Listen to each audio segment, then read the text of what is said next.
17h35 en visuel avec nous le président de la Commission des droits de la personne et des droits de la jeunesse, Philippe-André Tessier. Nous avons avec nous le président de la Commission des droits de la personne et des droits de la jeunesse, Philippe-André Tessier. Bon après-midi, Monsieur Tessier. Bonjour, Monsieur Pierre. Ça va bien? Ça va très bien vous-même? Oui, moi ça va bien même quand ça va mal. Je ne sais pas pour vous si ça va bien même quand ça va mal. Il faut garder le moral, hein? Il faut garder le moral. Alors, effectivement, vous êtes, je l'ai dit tout à l'heure, en dehors de l'enregistrement, l'homme le plus populaire, très en demande, parce que vous devez vous justifier, à savoir que la Commission des droits de la personne et des droits de la jeunesse a fait son travail vis-à-vis des enfants en difficulté face à la DPJ et tout ça. Et vous estimez avoir fait ce qu'il faut et exactement ce qu'il faut. Expliquez-nous ça, Monsieur Tessier. D'où est-ce que ça vient, cette incompréhension? Bien, ce qui arrive, c'est qu'il faut comprendre le rôle de la commission, il y a plusieurs facettes. Et c'est sûr, certain, quand on a une institution avec plusieurs mandats comme celui de la commission et la surabondance d'informations dans notre société moderne, là, je ne peux pas m'attendre à ce que tout le monde nécessairement maîtrise toutes les considérations et les façons de faire de la commission. Nous, notre responsabilité, c'est d'aller justement à des émissions comme la vôtre pour bien informer le public sur c'est quoi les rôles de la commission, de ses mandats et qu'est-ce qu'on fait. Et en matière de protection de la jeunesse, parce que c'est de ça qu'il est question, la Commission a un mandat de faire des enquêtes sur ce qu'on appelle des lésions de droit. En gros, le fait que les droits prévus à la loi sur la protection de la jeunesse ne sont pas respectés. Et la Commission fait ça de plusieurs façons, mais la principale façon qu'elle fait ça, c'est par le biais d'enquêtes qu'on appelle les enquêtes administratives. Donc, ce sont nos enquêteurs à la Commission. On a fait déjà dans l'année financière en cours, depuis le 1er avril 2023 jusqu'à aujourd'hui, plus de 258 enquêtes. Et ça, c'est plus que pour toute l'année financière précédente. Donc, on a déjà battu le nombre d'enquêtes qu'on a fait l'année dernière. Et ces enquêtes-là, ça va être toujours autour de non-respect des droits prévus à la loi sur la protection de la jeunesse. Et ça, c'est ce qui nous occupe énormément comme commission des droits. Maintenant, vous faites toutes ces enquêtes-là et vous semblez dire dans le communiqué que à partir du moment où la DPJ, parce qu'il est question de jeunesse, reconnaît qu'il y a un problème et vous fait savoir que le dossier est pris en main, il n'est pas question, selon vous, d'aller à la judiciarisation. Est-ce que ce n'est pas une nouvelle culture, à savoir qu'on ne judiciarise pas à tour de bras, alors qu'autrefois, on avait tendance peut-être à judiciariser à tour de bras et ça laissait l'impression que ces dossiers avançaient? C'est une excellente question, M. Pierre. Puis justement, c'est peut-être une grande partie du problème, c'est que il faut se revenir à l'origine, l'origine de la loi sur la protection de la jeunesse. Son origine, elle date de 1977, cette loi. Et lorsqu'elle a été adoptée, l'intention claire de l'Assemblée nationale, c'était une loi à vocation sociale.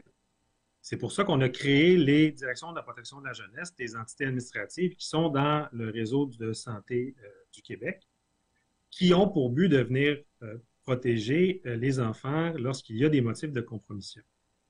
Et on a prévu, dès 1977, que le recours au tribunal devait être exceptionnel. Donc, devait être l'exception. Il fallait trouver toute autre sorte de solution pour accompagner les familles, pour aider les enfants, pour replacer, pour fournir les services aux enfants. Et, ultimement, la judiciarisation devait être la solution de dernier recours. Et ça, c'est dès 1977.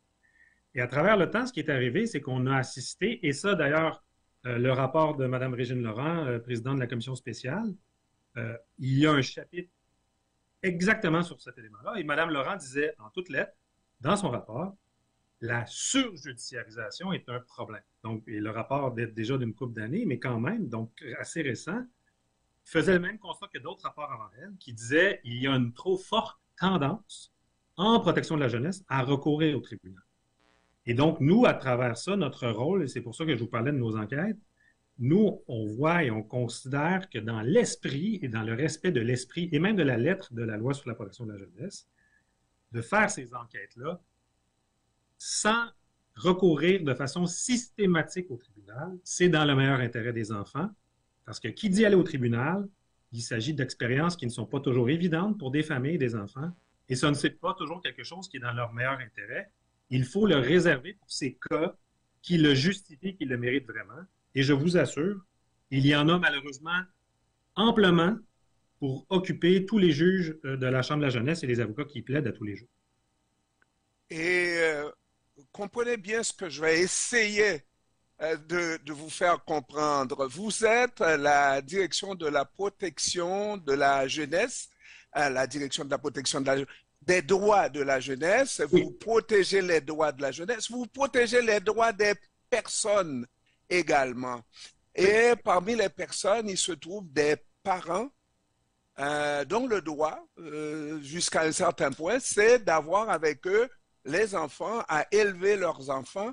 Et le retrait des enfants de ces familles-là, ce n'est qu'exceptionnel lorsqu'ils ont des difficultés, lorsque les familles ont des difficultés.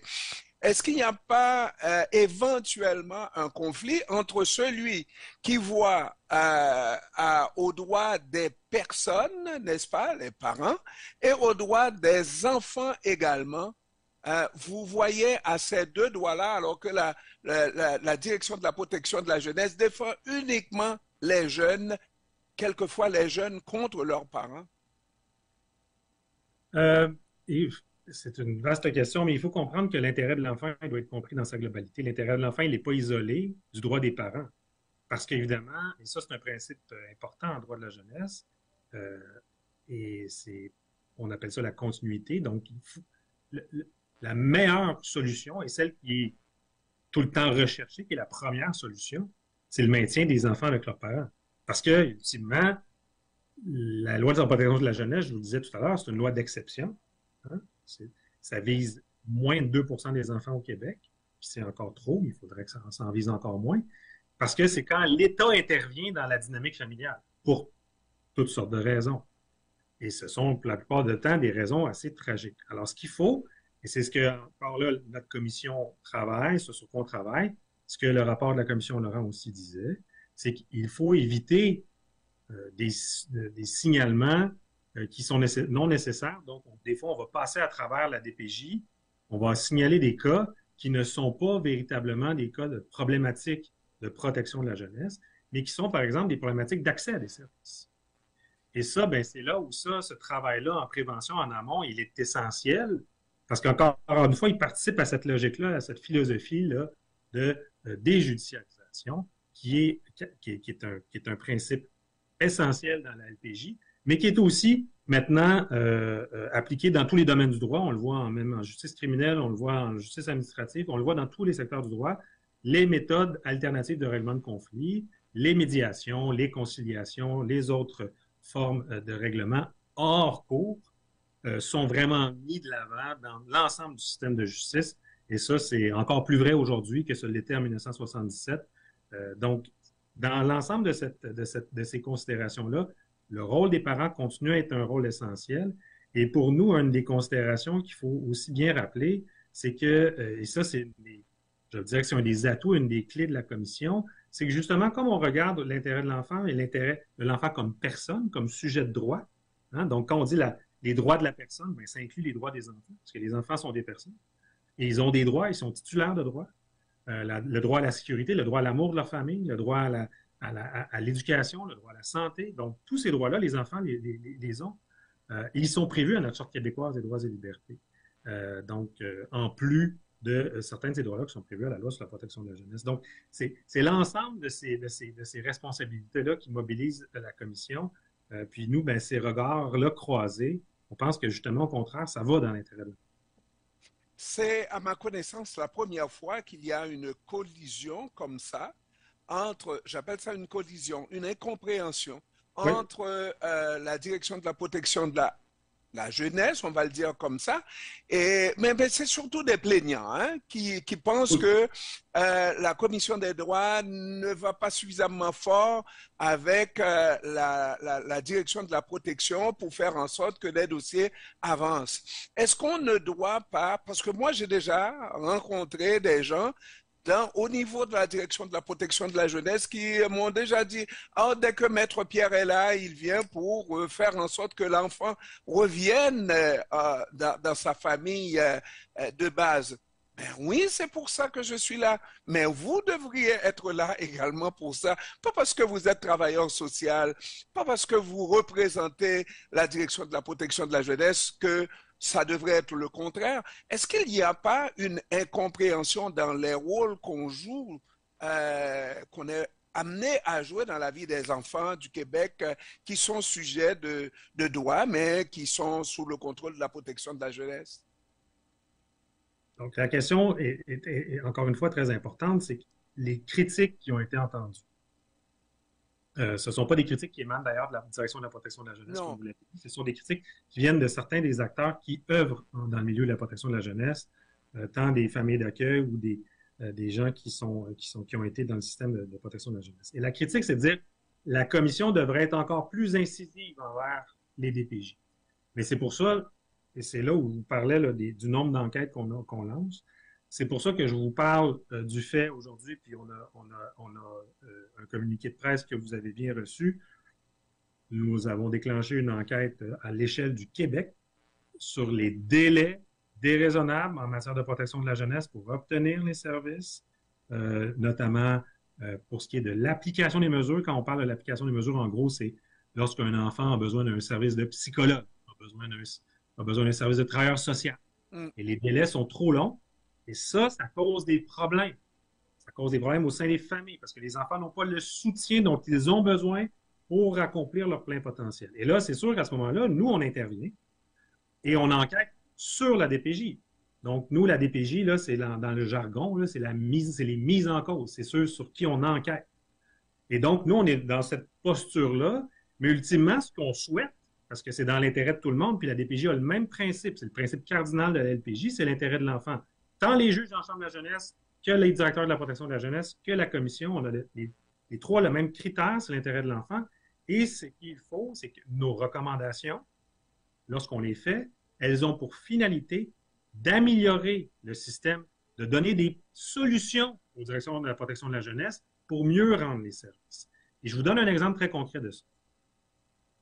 Un des acteurs, un des éléments sur lesquels que la commission a creusé, justement parce que nous sommes, nous, au carrefour de l'intérêt de l'enfant et du droit à l'égalité prévu par la Charte. Mais on a regardé les effets des pratiques de la DPJ sur les enfants racisés. Okay? Donc, particulièrement des communautés noires, qui sont, et c'est documenté non seulement dans nos études, mais également par la commission Laurent, que les communautés noires sont surreprésentées.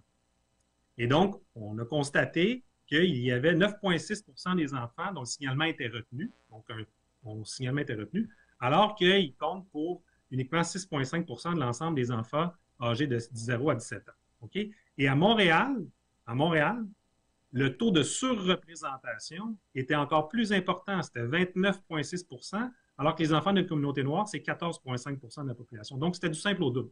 Mm. Et donc, on disait, puis ça, Mme Laurent l'a repris dans son rapport également, c'est qu'il est essentiel que la DPJ aussi, puis ça, vous le savez, on a entendu aussi beaucoup parler de la question avec les Autochtones, les populations autochtones aussi sont surreprésentées, les Premières Nations, les Inuits. Donc, c'est-à-dire, la DPJ doit aussi adapter ses pratiques. Et ne doit pas nécessairement aussi toujours avoir voir les faits avec la même lentille, doit aussi comprendre les réalités et les phénomènes sociaux qui sont en place. Et ça, dans nos rapports, nous, on donne, on accompagne, on aide la DPJ pour justement éviter ce sursignalement-là, puis éviter cette pression-là sur les communautés racisées, sur les Premières Nations, les Inuits, particulièrement les communautés noires à Montréal. Et ça, ben, c'est au cœur de la mission aussi de notre commission. Et naturellement, depuis le rapport Laurent, depuis le rapport de cette commission, on a l'impression que ça n'a pas beaucoup bougé. Est-ce que c'est les moyens qui manquent? Il y a certainement un problème de personnel Oui. à la DPJ. Est-ce que la commission l'a souligné avec Oui. suffisamment de force, pour demander? On plus de l'a souligné. support à la commission. Oui, on l'a souligné. La commission Laurent a fait œuvre utile. Il y a déjà des lois qui ont été adaptées pour mettre en œuvre des recommandations de la commission Laurent. Mais c'est comme n'importe quel système, changement de culture de système. Cela, ça ne se fait pas en quelques mois, ça prend des années. Et la deuxième chose, vous l'avez nommé, il y a eu un phénomène particulier, mais ça, c'est vrai pour l'ensemble du secteur des services, c'est la question de la pénurie de personnel. Ça a affecté aussi particulièrement la DPJ parce que, évidemment, vous avez parlé des budgets. Des budgets ont été consentis. Il y a des sommes additionnelles importantes qui ont été consenties par le gouvernement, mais c'est évident qu'on a beau donner un budget, s'il n'y a personne qui est assis dans la chaise pour toucher le salaire qu'on lui promet, l'argent doit être là. S'il n'y a personne, il n'y a pas plus de services. Et donc, ça aussi, c'est un phénomène que nous, on a décrié, mais encore une fois, les solutions sont multiples par rapport à ça, puis on va encore une fois continuer, nous, dans l'enquête qu'on mène présentement sur la question des délais déraisonnables, regarder cette question-là, puis c'est quoi les mécanismes qui sont mis en place par les DPJ pour régler cette problématique-là de recrutement et particulièrement, je dirais, de rétention du personnel. Et c'est ça aussi qu'il faut comprendre. C'est un travail extrêmement exigeant, travailler à la DPJ. Ça demande beaucoup de résilience et ça fait en sorte que là, ce qu'on constate, c'est qu'il y a quand même des enjeux aussi au niveau de la rétention du personnel. Oui, il y a des enjeux salariaux, mais il y a aussi des enjeux de conditions de travail qui sont en cause derrière ça. Monsieur le Président, ça a l'air qu'il n'y aura pas des poursuites contre la DPJ de la part de la Commission des droits de la personne et de la jeunesse. Ça a l'air qu'il va falloir qu'on s'entende et toujours dans le meilleur intérêt de l'enfant. Qu'est-ce qui va se faire dans les prochains jours pour qu'il y ait un peu plus de compréhension par rapport à votre travail, votre rôle qui est mené, si je comprends bien, de la bonne manière, mais qui semble-t-il est mal compris de la part des gens, de la plupart des gens qui voudraient voir les intérêts ou l'intérêt des enfants soit encore mieux protégé, qu'il y en ait qui soient vraiment pris en considération plus vite que possible. Je vous laisse sur un exemple très concret de ça. Là, quand vous dites, il faut bien comprendre, là, la mission de la commission, ce n'est pas de poursuivre la DPJ. Okay? La mission de la commission, c'est de veiller à l'intérêt de l'enfant et d'enquêter sur des possibles lésions de droit commises par la DPJ. Et dans 98% des cas, les DPJ reconnaissent les lésions, se conforment ou vont agir de façon à ce que la commission est satisfaite de ce qui a été mis en place. Ce qu'il faut comprendre, c'est que dans les dossiers où ça ne fonctionne pas, c'est ces dossiers-là qui se retrouvent judiciarisés devant la Chambre de la jeunesse, puis ultimement, des fois, devant la Cour supérieure, la Cour d'appel et même jusqu'à la Cour suprême. Puis l'exemple que je vais vous donner, c'est justement celui-là.